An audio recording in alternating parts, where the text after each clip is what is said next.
Hi, my name is Dr. Zamir Punja. I'm a professor of biology, plant biotechnology at Simon Fraser University. Simon Fraser University and Terramera, we have a collaboration that also involves BC Ignite. We're looking at ways to evaluate their products. Governments are getting more and more restrictive in terms of what products are available for managing diseases and pests. Farmers as well as growers and government regulators are continuously having to look for new ways to manage pests and diseases.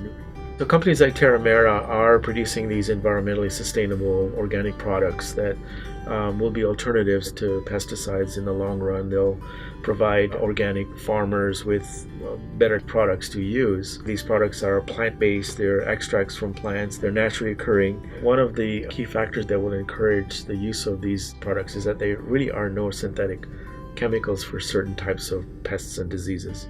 There's going to be a need for products that can fill that void. So for example, powdery mildew, which is a major disease on many different plant species. There are chemicals that are out there, but they can be pretty harsh on the plant. Sometimes they're harsh on the environment. So one of the products we've looked at seems to work really well for powdery mildew control, for example, on cucumber. There's a pretty significant reduction when those products are used. And so I see a gradual takeover of those kinds of products creeping into the market. And the good news, of course, is that the market demand is there. I think the organic industry has quite a ways to grow.